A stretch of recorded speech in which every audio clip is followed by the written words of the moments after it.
라도 이 자식들이 효도를 하지 않으면 그 정려를 처리할 수 있도록 계약서를 쓰는 겁니다. 갑과 을이 되어서 계약서를 쓰는 거죠. 또 국회에서는 자녀가 부모를 돌보지 않을 경우에 법으로 제재하겠다고 불효자 방지법이 지금 계류 중에 있습니다. 실제로 2015년 대법원 판결에서 부모가 자녀에게 20억 원 상당의 주택을 증여하면서 부양 의무를 조건으로 이 효도 계약서를 소위 이제 기록을 했습니다. 그리고 이것을 이제 법적으로 인정을 해준 것입니다. 그래서 자녀가 부모를 부양하지 않고 요양원으로 보내려고 하니까 부모가 증여 계약 해지 및 소유권 반환을 요구했고 대법원은 이를 인정해 준 것이죠.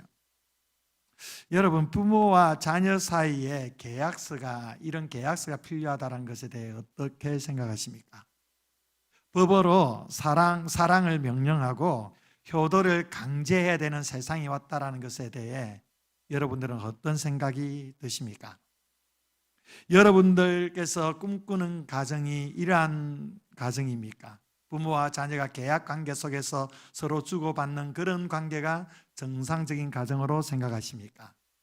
이것이 성경이 말하는 부모와 자식의 관계라고 볼 수가 있을까요?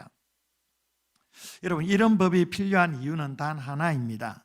사람들의 마음에서 부모 공경의 그 마음이 옅어져 가고 있기 때문입니다. 사라져 가고 있기 때문이죠. 이것은 하나님을 경외하는 마음과 연결됩니다. 하나님을 경외하는 마음이 사라지니까 부모 공경도 사라지는 것입니다. 하나님을 모르는 세상은 부모도 자녀도 결국은 서로를 이용하고 거래하고 파기하는 계약 관계로 전락시키게 되는 것입니다. 그래서 오늘 우리는 하나님께서 말씀하시는 효도, 곧 부모를 향한 성경적인 공경의 자세가 무엇인지 요셉의 효도를 생각하면서 함께 나누어 볼 수 있기를 원합니다. 여러분, 인생의 가장 깊은 상처는요, 가까운 사람에게서 옵니다. 먼 사람들, 나와 관계 있는 사람들에게는 상처를 받지 않습니다. 한 나라의 대통령이 문제가 있다고 해서 그것 때문에 우리가 상처받는 거 아니에요. 조금 불편한 부분도 있겠지만 그것 때문에 직접 우리의 인격에 상처가 나는 게 아닙니다. 북한 김정은 정권 때문에 우리가 마음에 심한 상처를 받아 아파하는 거 아니에요. 우리가 상처를 받게 되는 경우는 다 가까운 사람들을 통해서입니다.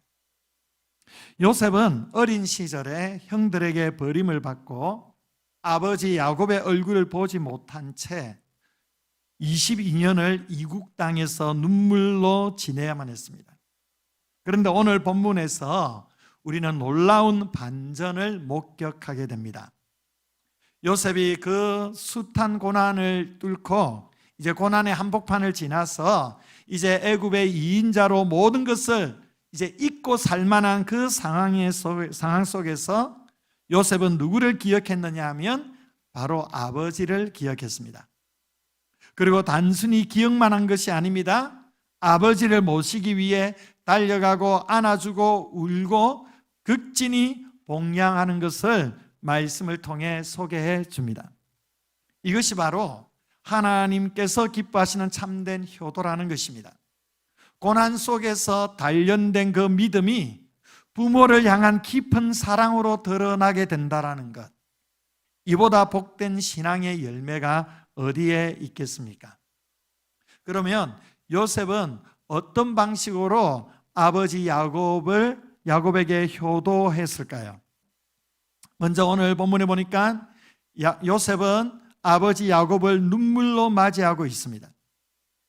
요셉은 효도하고 싶었으나 하지 못한 가운데 안타까워하고 있다가 우연찮게 형제들이 곡식을 사러 애굽에 올 때에 그때 찾아온 효도의 기회를 잡고 적극적으로 효도하기로 결단합니다. 그래서 아버지를 애굽 땅으로 불러 모시는 것입니다. 창세기 46장 29절에 이렇게 오늘 본문에서 이렇게 기록하죠. 요셉이 그의 수레를 갖추고 고센으로 올라가서 그의 아버지 이스라엘을 맞으며 그에게 보이고 그의 목을 어긋맞춰 안고 얼마 동안 울매라고 기록합니다. 형들에게 팔려간 지 22년이 지났습니다. 그 시간 동안 아버지 야곱은 죽은 줄로만 알았던 아들을 향한 그리움에 살았습니다. 요셉 역시 아버지를 그리워하면서 눈물의 세월을 보내왔습니다. 그리고 하나님의 기막힌 타이밍에 마침내 재회하게 되는 그날에 요셉은 말없이 아버지를 안고 얼마 동안 울었습니다. 이렇게 성경은 소개합니다. 아버지 야곱은 어땠겠습니까? 요셉을 보고 내가 지금까지 살아있고 내가 내 얼굴을 보았으니까 지금 죽어도 여한이 없다라고 하며 감격을 합니다. 아버지 입장에서는 22년 전에 짐승에게 찢겨 죽은 줄 알았던 그 아들이 살아있고 그 아들을 자신의 눈으로 지금 보게 되니까 얼마나 감격스러웠겠습니까? 22년간 하루, 아니 1시간도 그러지 않고 짐승에게 찢겨 죽은 아들 생각에 얼마나 가슴 아픈 세월을 보내왔겠습니까? 그런 아들이 살아있어 만나게 되었으니까 얼마나 반가웠겠어요. 그래서 22년 만에 만난 이 아들과 그리고 또 아버지와 함께 두 사람이 함께 목을 안고 울고 있는 이 놀라운 상봉 장면이 어쩌면 남북 이산가족의 상봉만큼이나 감격스러운 장면이 아니었을까요? 사랑하는 성도 여러분, 이것이 바로 효도의 시작입니다. 진정한 효도는 눈물로 안아드리는 그날로부터 시작되는 것입니다. 요셉은 자신의 지위를 다 내려놓고 국무총리라는 그 옷을 벗고 그리고 자신의 지위에서 다 내려놓고 이제 아들로서 아버지 앞에서 한없이 흘리는 그 눈물이 우리 모두에게 큰 울림을 주고 있는 것 같습니다. 오늘날 우리는 참 바쁘게 살아가죠. 성공을 향해서 어떤 목적의 성취를 위해서 인정받기 위해서 정말 치열하게 삶을 살아가느라 부모님을 안아드릴 시간조차 잊고 살고 있지 않는지 돌아볼 수 있기를 원합니다. 하나님이 주신 부모님을 향한 사랑은 반드시 행동으로 이어져야 합니다. 사실 효도는 대단한 것이 아닙니다. 효도는 얼굴을 보이는 것에서 출발한다고 해도 과언이 아닌 것입니다. 부모의 안부를 묻고 찾아뵙는 것, 부모에게 자식의 얼굴을 보여주는 것, 이것이 큰 효도라는 것입니다. 요셉은 아버지를 만나기 전에도 아버지의 안부를 물었습니다. 우연찮게 찾아온 그 형들에게 자신의 정체를 숨기면서 집요하게 물어봅니다. 그 어르신이 안녕하냐? 아직도 생존해 계시느냐? 건강은 하시냐? 계속 물어보는 거예요. 자식이 자주 부모의 안부를 묻고 부모에게 얼굴을 보여드리는 것이 효도라는 것을 기억해야 합니다. 부모는 자식의 얼굴을 보는 것이 가장 큰 기쁨 중에 하나입니다. 부모가 세상을 떠날 때에도 자식들의 얼굴을 보면 평안히 눈을 감지 않습니까? 자식의 얼굴을 보지 못해 그렇게 눈을 감게 될 때는 그 눈을 감는 그 시간마저 안타까워하며 운명을 맞이하는 분들이 들어 있지 않습니까? 부모님이 살아계시다면 자주 얼굴을 보여주시기를 바랍니다. 안아주시고 적극적으로 사랑을 표현해 주시기를 바랍니다. 문제는 우리가 그럴 수 있는 시간들이 우리에게 많이 주어져 있지 않다라는 것입니다. 그래서 우리가 부모님에게 먼저 다가가고 울어주고 안아주고 함께 해주는 이것이 바로 가장 아름다운 효도의 모습이라는 거예요. 요셉은 또한 아버지 야곱을 누구보다도 더 높은 존재로 세워드리고 있어요. 오늘 본문 이후에 47장 7절에 보면 이런 말씀이 있습니다. 요셉이 자기 아버지 야곱을 인도하여 바로 앞에 서게 하니 야곱이 바로에게 축복하며 기록하죠. 여기서 눈여겨볼 표현이 서게 하니라는 표현이에요. 요셉이 아버지를 단순히 바로 앞에 데려간 것이 아니고 아버지를 바로 앞에 세워드렸다는 겁니다. 높여드렸다는 거예요. 이것은 단순한 아버지를 소개하는 차원이 아닙니다. 자신의 삶을 가능하게 한 아버지에게 공식적으로 최고의 경의를 표하는 장면입니다. 당시에 바로라는 존재가 어떤 존재입니까? 바로는 당시 세계 초강대국 애굽의 왕이었습니다. 지금으로 말하면 미국의 대통령인 것이죠. 요셉은 자신을 낳고 기른 아버지를 가장 영광스러운 자리로 인도하고 있는 것입니다. 고대 근동 문화에서 이 애굽의 왕 바로라는 존재는 오늘날의 대통령과 비교할 수 없는 그러한 대단한 존재입니다. 신과 같은 존재로 여김을 받았습니다. 이 바로 앞에 아버지를 당당하게 세워드리고 있는 것입니다. 아버지를 가장 영예롭게 세워드리고 있다는 것입니다. 이것은 진정한 효도의 정점입니다. 신앙 안에서 부모를 어떻게 존귀하게 여겨야 하는지를 극명하게 보여주는 것입니다. 여기서 더 놀라운 일이 벌어집니다. 야곱이 바로에게 복을 빌어 주었다는 겁니다.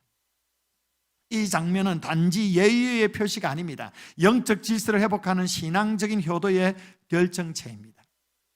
히브리서 7장 7절에 보면 낮은 자가 높은 자에게 축복을 받는다라는 표현이 있습니다. 낮은 자가 높은 자에게 복을 받는다. 당연한 거 아니겠습니까?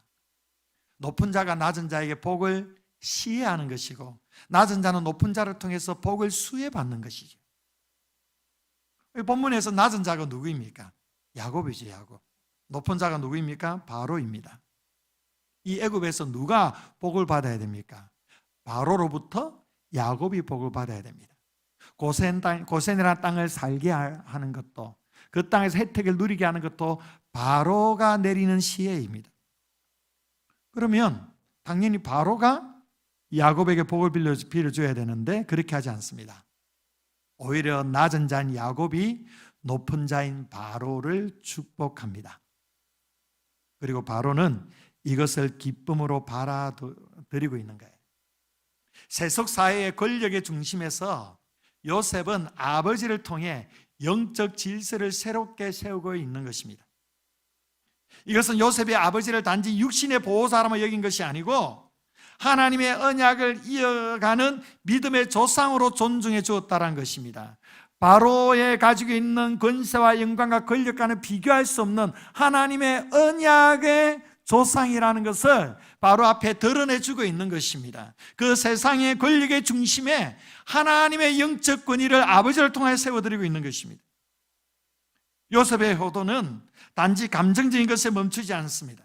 그는 부모의 영적인 위치와 하나님의 뜻 속에서 그 역할을 정확히 이해하고 그에 합당하게 예우하고 있습니다. 많은 현대인들은 사회적으로 성공하고 그리고 출세하고 난 다음에는 자신의 출신과 자신의 가족을 부끄러워하고 숨기려 하는 경향도 있습니다. 하지만 요셉은 달랐습니다. 히브리 사람이라는 정체성, 애굽 사람들은 유목민을 그렇게 싫어하는데 유목민 출신의 그 아버지, 나이도 많고 너무도 쇠약한 시골 노인에 불과한 이 아버지를 결코 숨기지 않았습니다. 감추지 않았습니다. 애굽의 중심으로 아버지를 모시고 있습니다. 요셉은 자신의 성공의 중심에서 부모를 숨기지 않고 드러내고 있는 것입니다. 부모님을, 아버지를 자랑스러워하고 있는 것입니다. 아버지 때문에 내가 여기에 있다는 것입니다. 아버지의 기도가, 아버지의 그 믿음이 나를 이곳에 세웠다는 것입니다. 효도는요, 비밀스럽게 하는 것이 아닙니다. 부모님을 공개적으로 높여드리는 것입니다. 사랑하는 성도 여러분, 여러분의 부모님을 여러분이 할 수 있는 한 가장 높은 자리에 세워드릴 수 있기를 바랍니다.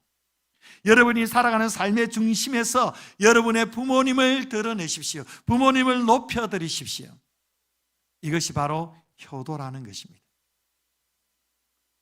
그리고 또 요셉은요, 후에 부친의 유언대로 부친을 애굽에 장사하지 않고 가나안에 장사합니다. 요셉은 부친의 장례식을 최고로 영예로운 그런 장례식으로 거행을 합니다. 부친의 시신에 향처리를 하는데 40일이 걸렸습니다. 애굽 국민들이 70일 동안 곡하면서 애도했습니다. 곡하는 기간이 지난 후에 바로왕의 모든 신하들과 바로궁의 원로들과 애굽 땅의 모든 원로들이 발인식에 동참을 합니다. 애굽의 병거와 기병도 동원이 되었습니다. 이 장래 행렬은 가히 당시 세계 최강대국의 국장급이었습니다. 거대한 장래 행렬이 애굽에서 가나안까지 갔고 요단강 근처 소위 선산까지 들어갔습니다. 거기서 7일을 애곡하고 하관을 했습니다. 단지 국무총리의 아버지이기 때문에 이렇게 하는 겁니까? 그렇지 않습니다. 요셉은 아버지를 애굽에 모셨어요. 극진히 봉양을 했습니다. 그리고 마지막 장례까지도 극진히 치루어 주었습니다. 중요한 것은 아버지가 소망했던 언약의 땅, 약속의 땅에 모셔다 드렸다는 겁니다. 애굽에서 가나안까지는 머나먼 거리입니다. 그 거리까지 아버지의 그 소원대로, 하나님의 언약대로 그 가나안 땅에 모셔다 드린 것입니다. 마지막 순간까지 요셉은 최고의 효도를 아버지에게 다하고 있는 것입니다. 요셉의 효도는 여기에 또 그치지 않습니다. 요셉이 부친 야곱을 이렇게 봉양하는 것은 지극히 당연한 일입니다. 그런데요, 인간적으로 자기를 죽이려다가 노예로 팔아넘긴 형들과 그 가족들을 돌본다는 것은 어떠할까요? 당연한 일이겠습니까? 그것도 인간, 가족으로서 마땅히 할 바이기도 하지만 그러나 쉽지 않은 결정입니다. 요셉의 형들은 요셉을 팔아넘긴 원수들입니다. 그 자녀들과 손자, 손녀들은 원수의 자식들입니다. 아무리 형제들이라고 해도 원수나 다를 바 없는데 아무 일 없었다는 듯이 그들의 필요를 부족함 없이 채워주고 제공해 준다는 건 결코 쉬운 일이 아닐 것입니다. 부모는요, 자신들만이 편히 사는 것을 원하지 않습니다. 자녀들과 손자, 손녀들까지 모든 가족들이 다 우애 있게 잘 살아야 마음이 놓이는 것이 부모의 심리이죠. 그래서 잘 사는 자녀들보다 힘들게 사는 자녀들에게 마음이 더 가게 되는 것입니다. 편애가 아니라 어쩔 수 없는 거죠. 안타까운 그 마음이 그렇게 되는 것입니다. 다 잘 살기를 바라는 거죠. 요셉은 아버지 야곱의 이런 심리까지 다 헤아려서 아버지의 자녀들과 그 손자들까지 모두 부양을 했습니다. 창세기 47장 12절에 이렇게 기록합니다. 또 그의 아버지와 그의 형들과 그의 아버지의 온 집에 그 식구를 따라 먹을 것을 주어 봉양하였더라 기록하죠. 요셉은 아버지뿐만 아니라 형들과 그 식구들까지 다 봉양했습니다. 어쩌면 아버지가 지금 살아계시니까 이렇게 해줄 수 있었을 것입니다. 그러나 아버지가 돌아가셨으니까 상황이 다를 수 있지 않겠습니까? 요셉의 형들의 두려움이 바로 여기에 있었습니다. 이제 아버지가 돌아가셨으니까 요셉이 우리 형제들에게 분명히 복수할 것이다. 이 두려움이 있었던 거예요. 그럴 수 있지 않겠습니까? 그래서 창세기 50장에 가보면 아버지 야곱이 죽은 후에 형들이 두려워서 요셉에게 이렇게 말합니다. 50장 15절에서 17절에 보면 요셉의 형제들이 그들의 아버지가 죽었음을 보고 말하되 요셉이 혹시 우리를 미워하여 우리가 그에게 행한 모든 악을 다 갚지나 아니할까 하고 요셉에게 말을 전하여 이르되 당신의 아버지가 돌아가시기 전에 명령하여 이르시기를. 17절 우리 함께 읽어볼까요? 너희는 이같이 요셉에게 이르라. 내 형들이 내게 악을 행하였을지라도 이제 바라건대 그들의 허물과 죄를 용서하라 하셨나니 당신 아버지의 하나님의 종들인 우리 죄를 이제 용서하소서. 요셉이 그들의 말을 들을 때에 울었더라. 아멘. 자, 형들이 차마 자기들을 용서해달라는 그 말도 떼어지지가 않으니까 아버지를 이제 핑계로 해서 용서를 지금 또 빌고 있죠. 아버지가 이렇게 얘기했다. 네 형들이 내게 악을 행하였을지라도 이제 바라건대 그들의 허물과 죄를 용서하라고 아버지가 이렇게 말하지 않았느냐. 제발 우리를 용서해달라. 이렇게 지금 요셉에게 고백합니다. 그런데 요셉이 어떻게 합니까? 이 형들의 말을 듣고 울었습니다. 왜 울었을까요? 그토록 용서했는데도 형들이 자신을 진심으로 믿지 못하는 것에 대해 아버지가 돌아가신 후에 그 신뢰마저 흔들리는 이 가정의 모습에서 너무도 가슴 아팠기 때문에 울었던 것이죠. 요셉의 선택은 분명했습니다. 창세기 50장 19절 20절에 보면 이렇게 요셉이 고백합니다. 우리 함께 읽습니다. 요셉이 그들에게 이르되 두려워하지 마소서, 내가 하나님을 대신하리이까. 당신들은 나를 해하려 하였으나 하나님은 그것을 선으로 바꾸사 오늘과 같이 많은 백성의 생명을 구원하게 하시려 하셨나니. 아멘. 이렇게 요셉이 형들을 용서하는 이유는 단순히 요셉의 도량이 커서가 아닙니다. 그는 야곱이 생전에 간절히 바랐던 그 가정의 화해, 형제간의 평안을 지키기 위해 용서를 택한 것입니다. 아버지가 평생 짊어졌던 그 슬픔과 아픔을 반복하지 않기 위해, 그 아버지의 마음을 보호하기 위해 요셉은 용서한 것입니다. 요셉은 아버지를 봉양했고 장례도 잘 치루어 주었습니다. 그러나 진정한 효도의 절정은 형제들을 끝까지 용서한 데 있었습니다. 부모가 자식에게 가장 바라는 것이 무엇이겠습니까? 바로 형제 간의 화목인 것이죠. 어떤 부모도 자식들 사이의 미움과 갈등 속에서 평안히 눈을 감을 수가 없습니다. 요셉은 이를 알았습니다.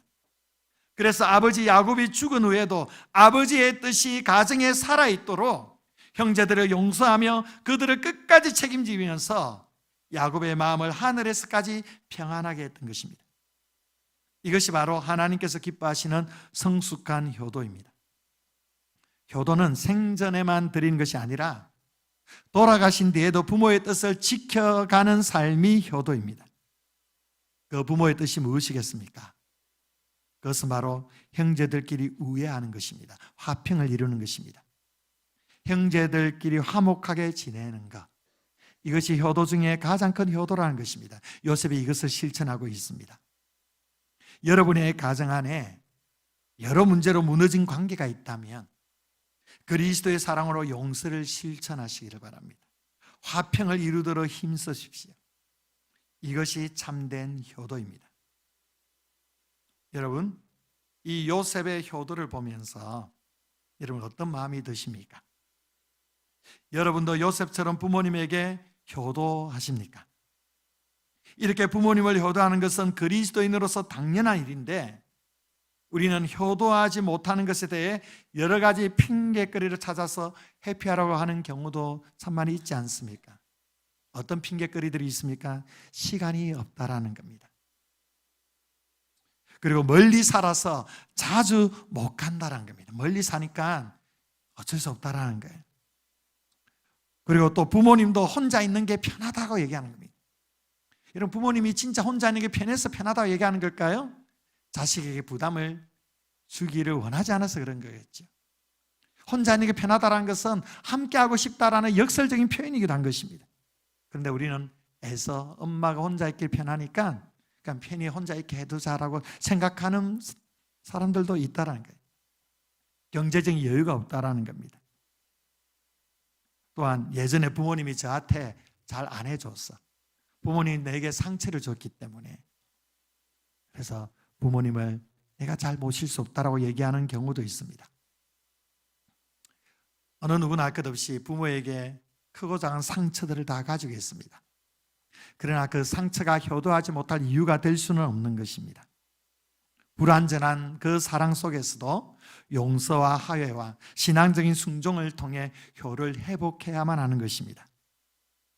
자, 그렇다면 우리는 이러한 핑계들을 다 제쳐두고 왜 최선을 다해 부모에게 효도를 해야 되는 걸까요? 그 궁극적인 이유가 무엇일까요? 그것은 먼저 하나님의 명령이기 때문에 그렇습니다.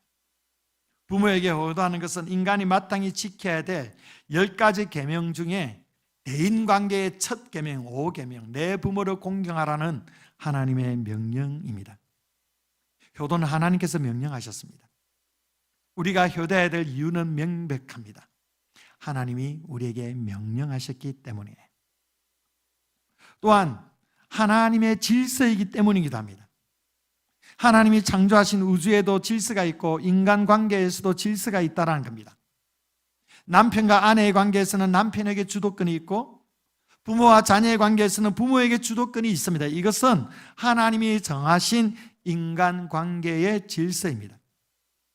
자녀들이 내 부모를 공경하라는 제5계명대로 가정 질서를 잘 지키면 인간 사회의 모든 질서를 잘 지키게 됩니다.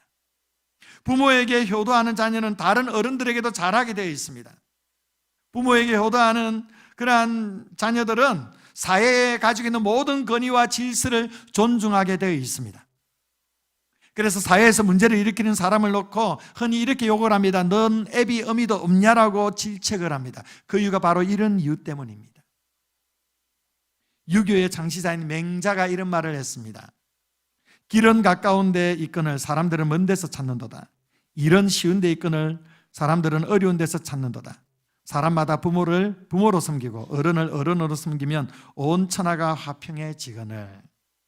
물론 이게 맹자의 유교 사상에서 나온 얘기지만 성경의 그러한 일반 계시의 영역 속에서 성경에서 말씀하는 하나님의 말씀과 그 진리와 부합되는 내용이에요.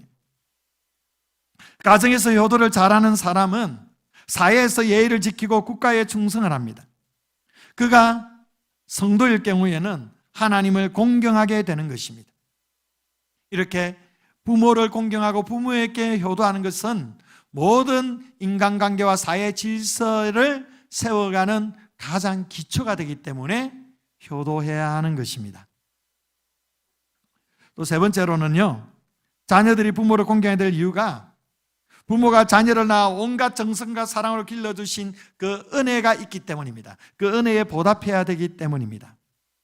어머니의 사랑이 우리를 살리시기 위해서 자신의 외아들을 십자가에 내어두신 하나님의 사랑을 너무도 가장 많이 닮아 있는 것입니다. 그래서 부모님의 사랑을 깨달을 때마다 하나님 아버지의 사랑이 얼마나 크신지를 우리가 또한 발견하게 되는 것이죠. 아낌없이 일생을 자식을 위하여 살과 뼈를 깎아서 바치는 그 마음이 부모님의 마음인 것입니다. 자녀들이 어버이의 은혜를 기억하면서 어버이를 공경하는 것은 당연한 것입니다. 한번 동영상 하나 볼 텐데요. 최근에 장안에 화제가 되었던 인기 있는 드라마가 있었습니다. 폭삭 속았수다라는 드라마인데요. 많이 보신 분도 많이 보신 줄 압니다. 그 드라마의 한 장면입니다. 한번 보도록 하겠습니다. 여러분들 이 동영상을 보면서 어떤 생각이 드십니까? 부모님이 엄마가 제공해 주는 음식은 그냥 음식이 아닌 것이죠. 저는 어렸을 적에 그렇게 음식을 잘 먹는 편이 아니었습니다. 가리는 음식도 참 많이 있었고, 그리고 그냥 밥을 먹을 때가 제작제작 그렇게 먹다 보니까 키는 컸는데 늘 몸은 좀 호리호리하게 그렇게 다녔었습니다. 늘 엄마가 그런 걸 보면서 안타까워하셨는데, 한 번은 엄마가 고기를 구워서 곰탕을 해주셨는데 그날따라 참 맛있어서 한 그릇 다 비워서 먹었었습니다. 그랬더니 엄마가 한 달 내내 곰탕만 해주시는 겁니다. 먹느라 힘들어 죽는 줄 알았습니다. 제가 대학 학력고사 음대를 지망해서 불합격 통지를 받은 그날에 엄마는 그저 다른 얘기를 하지 아니하시고 고생했다 하면서 밥을 차려주시는데 그때도 곰탕이었습니다. 엄마가 해주는 밥은 그냥 밥이 아닌 것이죠. 나라는 존재가 세상에서 계속 존재해 줄 수 있도록 하는 근원적인 힘이었습니다. 힘들다란 것을 버티게 해주는 그 힘이 엄마가 해주는 밥에 있죠. 그래서 우리가 좀 마음이 힘들고 어려울 때 그때 먼저 그리워지는 게 엄마 밥이 아닙니까? 이 밥에는 아무리 힘들어도 엄마는 너와 함께 한다라는 거예요. 아무도 네 편이 없다 하더라도 나는 네 편이라는 이 엄마의 위로와 격려와 자식을 향한 모든 것이 담겨져 있는 것입니다. 마음이 아프고 속이 상하고 어떤 상황, 어려운 일들이 주어질 때마다 엄마는 한결같이 맛있게 밥을 차려주는 거예요. 그래서 힘이 들면 항상 엄마 밥이 그리워지는 것이 우리 사람으로서 인지상정이지 않겠습니까?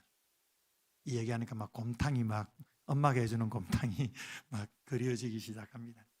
이 사랑 때문에, 이 엄마 아빠의 사랑 때문에 정말 이 드라마의 나레이션처럼 나라는 존재가 100g도 사라지지 않도록. 바로 이것이 엄마의, 아빠의 사랑인 것이죠. 가만 생각하니까 우리 권사님들이 저에게 밥 많이 먹으라고 챙겨주시는 그 마음이 바로 이런 마음인 것 같아서 참 가슴이 뭉클해집니다. 제가 서강교에 부임하기 전에 73kg였는데 지금 10kg 이상 쪄가지고 조금 제가 몸무게 조절하는 처지까지 오게 되었습니다. 10g, 100g도 사라지지 않게 하는 것이 아니라 10kg 이상 제 존재를 더 크게 만들어 주셔서 제가 얼마나 감사한지 모르겠습니다. 이것이 엄마의 마음이죠. 여러분, 이제 우리가 부모님의 존재가 100g도 사라지지 않도록 이제 우리가 마음 다해 부모님을 섬겨야 되지 않겠습니까? 이 메시지를 들으면서 이 자리에 가슴 아파하시는 분들이 많이 있습니다. 왜 그럴까요? 그렇게 내가 모셔드릴 부모님이 이 세상에 지금 없기 때문입니다. 부모의 존재는 영원하지가 않습니다. 이것은 우리가 부모님의 존재가 100g도 사라지지 않도록 효도해 드리는 그 시간도 우리에게 영원히 주어지지 않는다라는 것입니다. 그렇기 때문에 지금 이 순간 우리는 부모에게 최선을 다해 효도하고 섬겨야만 하는 것이죠. 마지막으로 효도하면 축복이 있다는 겁니다. 효도하면 그 결과로 하나님께서 약속하신 복을 받게 됩니다. 영혼과 육체가 잘 되는 언약의 복을 받습니다. 고통을 당한다 하더라도 요셉의 경우처럼 고통 중에도 형통한 복을 받습니다. 효도는 부모의 마음에 위로를 주고 또한 효도하는 자신에게 평화를 가져다 줍니다. 가족 간의 화목을 가져다 줍니다. 효도에서 행복이 오는 것입니다. 또 효도하는 사람에게는 사회적인 칭송과 명성을 얻게 됩니다. 효도하면 때를 따라 예상하지 못한 복을 내려주십니다. 무엇보다도 효도하면 그 자녀들이 잘 되는 것입니다. 효자는 그 후손들로 하여금 축복 열차에 올라타게 할 줄 믿습니다. 오늘 주신 말씀 앞에서 우리가 어떻게 해야 할까요? 당연히 요셉처럼 효도해야 되지 않겠습니까? 사랑하는 성도 여러분, 요셉처럼 효도하심으로 하나님께 영광을 올려드리시고 여러분과 여러분의 후손 대대로 하나님이 넘치시는 복을 받아 누릴 수 있기를 주의 이름으로 축원드립니다. 기도하겠습니다. 좋으신 아버지 하나님, 은혜와 사랑을 진심으로 감사드립니다. 오늘 우리에게 말씀하여 주시고 우리가 왜 부모를 공경해야 하는지 요셉의 그 효도를 통해 다시 한번 되새기게 하심에 감사드립니다. 아버지 하나님, 다음 없는 그 충성과 효도와 또한 그 공경의 그 마음으로 부모님을 효도하게 하셔서 이 땅 가운데 하나님께서 약속하신 복을 충만하게 누리는 귀한 믿음의 성도들 될 수 있도록